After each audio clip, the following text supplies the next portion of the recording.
देखिए, इज़राइल और ईरान के बीच का ये जो युद्ध चल रहा है, इसका आगे आने वाला जो भविष्य इस बात पर निर्भर करेगा कि ईरान अपने नाभिकीय कार्यक्रम को किस दिशा में ले जाता है।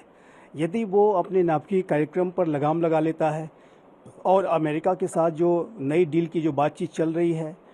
उसके लिए सहमत हो जाता है, साइन वो डील कर लेता है, तो ऐसे में ये जो जंग है वो रुक सकती है और एक शांति की स्थापना हो सकती है। लेकिन यदि ईरान अपने नाभिकीय कार्यक्रम को और अधिक तेज़ गति से आगे बढ़ाता है, अपने यूरेनियम इनरिचमेंट के प्रोग्राम को तेज़ गति से आगे बढ़ाता है, तो ऐसे में आने वाले समय में न सिर्फ इजराइल बल्कि यूनाइटेड स्टेट्स ऑफ अमेरिका भी ईरान के जो न्यूक्लियर इंस्टॉलेशंस हैं उस पर कोई सीधी कार्रवाई कर सकता है और जो ईरान के जो डीप अंडरग्राउंड जो न्यूक्लियर फैसिलिटीज़ हैं उसको अमेरिका भी सीधे हमले के माध्यम से हिट कर सकता है। अमेरिका के पास वो कैपेबिलिटीज़ हैं, जो अर्थ पेनिट्रेटिंग बंकर बस्टर बॉम्ब्स हैं वो अमेरिका इस्तेमाल करते हुए उन डीप अंडरग्राउंड फैसिलिटीज़ को हिट कर सकता है और उसे डिस्ट्रॉय कर सकता है। तो ये ईरान को के पास अभी भी स्पेस है और ईरान यदि अपने नाभिकीय कार्यक्रम पर रोक लगाता है तो ये जंग रुक सकती है। लेकिन अमेरिका और इजराइल इस बात को लेकर के संकल्पबद्ध हैं कि वो ईरान को न्यूक्लियर वेपन्स एक्वायर नहीं करने देंगे और इस दिशा में वो बड़ी से बड़ी कार्रवाई मिल करके भी कर सकते हैं। ऐसी संभावनाओं को रूल आउट नहीं किया जा सकता।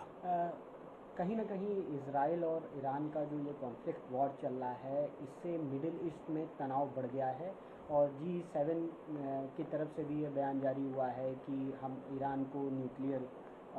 परमाणु हथियार नहीं होना चाहिए उसके पास। जी, G7 की तरफ से एक जॉइंट स्टेटमेंट जारी किया गया है जिसमें कि ये स्पष्ट रूप से कहा गया है कि इजराइल को अपने सेल्फ डिफेंस का राइट है और ईरान को अपने नाभिकीय अस्त्रों के कार्यक्रम को रोकना होगा और न्यूक्लियर वेपन्स को ईरान रख नहीं सकता। तो इस तरीके का जो एक जॉइंट स्टेटमेंट G7 की तरफ से आया है, जो कि 7 बड़े धनी लोकतांत्रिक और औद्योगिक राष्ट्रों का सबसे बड़ा संगठन है, वो एक महत्वपूर्ण बयान है और ईरान के ऊपर ये जाहिर है कि इससे और अधिक दबाव बढ़ेगा कि ईरान अपने नाभिकीय अस्त्रों के हासिल करने के कार्यक्रम को त्यागे, उस पर रोक लगाए और वो किसी तरीके से यूरेनियम इनरिचमेंट को आगे न बढ़ाए। और G7 का ये बयान भी जाहिर है कि ईरान के लिए एक भारी दबाव का कारण बनेगा, ये स्पष्ट रूप से दिखता है। लेकिन मिडिल ईस्ट में तनाव भी बढ़ गया है काफ़ी। देखिए, मिडिल ईस्ट में जो तनाव की स्थिति है वो लगातार बनी हुई है। पहले से ही जो इजराइल और हमास के बीच का युद्ध है वो चल रहा था और ऐसे में अब ईरान और इजराइल के बीच का जो डायरेक्ट एक युद्ध शुरू हो गया है और यदि ये युद्ध फर्दर एस्केलेट करता है तो ये तनाव और अधिक बढ़ेगा और ये जो पूरा युद्ध है इसकी जो वर्तमान की स्थिति है उसमें जो विश्व के जो एनर्जी सप्लाई चेन्स हैं वो प्रभावित हो रहे हैं, जो ऑयल सप्लाई रूट्स हैं वो प्रभावित हो रहे हैं और यदि इस युद्ध का एस्केलेशन होता है, स्टेट ऑफ हॉर्मुज को यदि ईरान ब्लॉक कर देता है तो ऐसे में जो ऑयल सप्लाई रूट्स हैं वो गहरे तरीके से बाधित होंगे और ऐसे में जो पूरे विश्व के एनर्जी सप्लाई चेन्स पर इसका नकारात्मक असर पड़ेगा। तेल के जो दाम हैं वो और अधिक बढ़ेंगे। तो ये जो स्पष्ट रूप से दिखता है कि वर्तमान समय में जो इजराइल और ईरान के बीच के युद्ध की वजह से पूरे मिडिल ईस्ट रीजन में एक व्यापक तनाव की स्थिति व्याप्त हो गई है और ये तनाव आने वाले समय में ईरान का यदि यूरेनियम इनरिचमेंट का प्रोग्राम और अधिक आगे बढ़ता है तो ये तनाव और अधिक गहरा सकता है और इससे जाहिर है कि पूरा विश्व भी प्रभावित होगा। भारत तो इससे प्रभावित निसंदेह होगा ही। नेतन्याहू ने कहा है कि खामेनेई जो ईरान का सबसे बड़ा लीडर है उसकी हत्या से ही ये विवाद खत्म होगा। देखिए, इसमें कोई दो राय नहीं होना चाहिए कि इजराइल का जो अल्टीमेट लक्ष्य है वो ईरान में रिजीम चेंज को कराने का है, क्योंकि नेतन्याहू इस बात को मानते हैं कि जो ईरान की जो इस्लामिक रिजीम है वो पूरे इजराइल के अस्तित्व के लिए खतरा का कारण बन सकती है और जो ईरान में जो 1979 के इस्लामिक रिवॉल्यूशन के पहले जो शाह का शासन था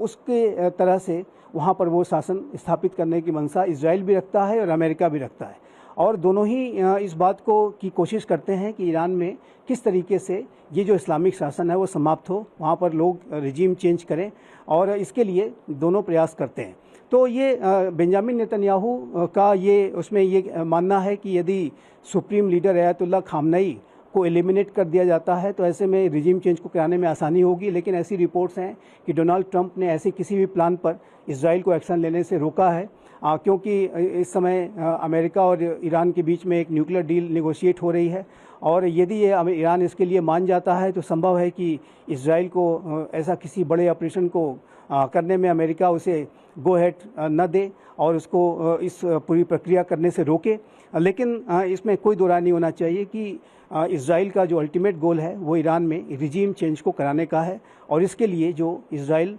समय समय पर अपने जो प्रयास हैं या साजिशें हैं वो अवश्य करता है। अमेरिका भी इस मंसूबे को रखता है, और अमेरिका भी ये चाहता है कि जो 1979 का जो इस्लामिक रिवॉल्यूशन हुआ था उसके पहले की जो ईरान में स्थिति थी, शाह का जो शासन था वैसे ही स्थापित हो, और अमेरिका के अंदर भी जो 1979 के इस्लामिक रिवॉल्यूशन की वजह से जो वहाँ के अमेरिकन एम्बेसी की जो लंबे समय तक सीज हुई थी उसकी जो टीस है वो अमेरिका के अंदर भी रहती है। तो अमेरिका भी चाहता है कि वहाँ पर रिजीम चेंज हो और फिर से ईरान वैसा ही बने जैसा कि शाह के समय में का ईरान था। इजराइल और ईरान के कॉन्फ्लिक्ट वार में अब जो ईरान में भारतीय दूतावास है उसने एक एडवाइजरी जारी की है और एक खास अपील की गई है कि जो भारतीय हैं वहाँ से अब निकले। साथ ही डोनाल्ड ट्रंप ने भी कहा है कि अमेरिकी नागरिक ईरान छोड़कर वापस आए।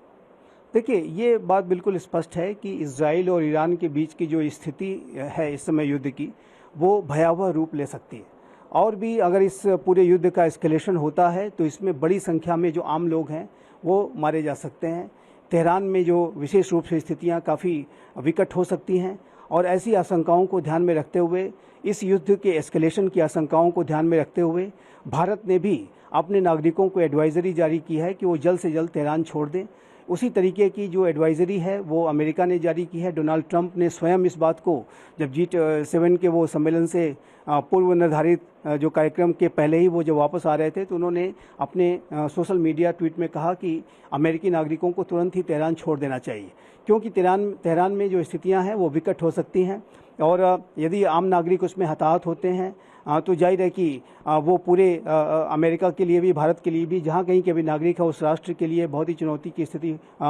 में वो जा सकता है। और भारत भी अपने नागरिकों को ऐसी एडवाइजरी इसी वजह से जारी कर रहा है क्योंकि समय रहते वो लोग अपने इस तेहरान की स्थितियों को ध्यान में रखते हुए और इसको तुरंत ही छोड़ दें, नहीं तो उनका जो जीवन है वो खतरे में पड़ सकता है। तो ये महत्वपूर्ण एडवाइजरी है जिसको कि जो भी भारतीय नागरिक वर्तमान समय में तेहरान में हैं या पूरे ईरान में जहाँ कहीं भी हैं उनको तुरंत ही ईरान छोड़ने की तैयारी करनी चाहिए और तुरंत से जल्द ईरान छोड़ देना चाहिए। भारत का क्या रुख है कि जिस तरीके से इजराइल की तरफ से, इजराइल के सपोर्ट में G7 में भारत ने भी कई सारी बातें बोली, और क्या रुख है भारत का इस कॉन्फ्लिक्ट वार में ईरान और इजराइल? देखिए, भारत का जो स्टैंड है बहुत ही संतुलित है, विवेकपूर्ण है, बुद्धिमत्तापूर्ण है। भारत ने जो विदेश मंत्रालय के स्तर पर जो बयान जारी किए उसमें ये स्पष्ट रूप से कहा कि ईरान को और इजराइल दोनों को रिस्ट्रेंट बरतने की आवश्यकता है और डी एस्केलेशन की तुरंत आवश्यकता है। ये जो पूरी सिचुएशन और अधिक आगे फर्दर एस्केलेट ना करे, ये इन दोनों देशों के हित में है। लेकिन जहाँ तक इजराइल के साथ भारत के संबंधों का प्रश्न है तो वो भी बहुत ही मित्रतापूर्ण है, लेकिन ईरान के साथ भी भारत के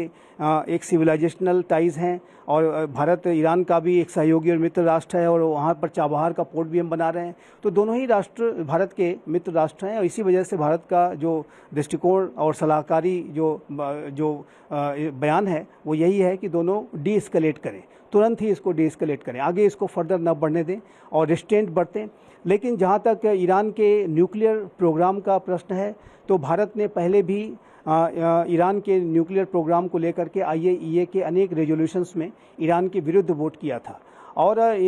ईरान का जो न्यूक्लियर वेपन प्रोग्राम है वो भारत इस बात को मानता रहा है कि वो पूरे मिडिल ईस्ट रीजन के लिए डिस्टेबलाइजिंग हो सकता है और इसी वजह से ईरान को अपने नाभिकी प्रोग्राम पर लगाम लगाने चाहिए। ये भारत का एक पहले का रुख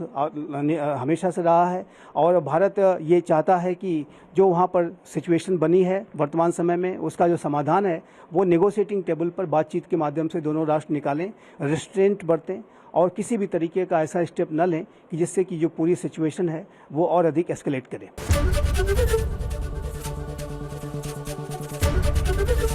ABP गंगा, खबर आपकी, जुबान आपकी।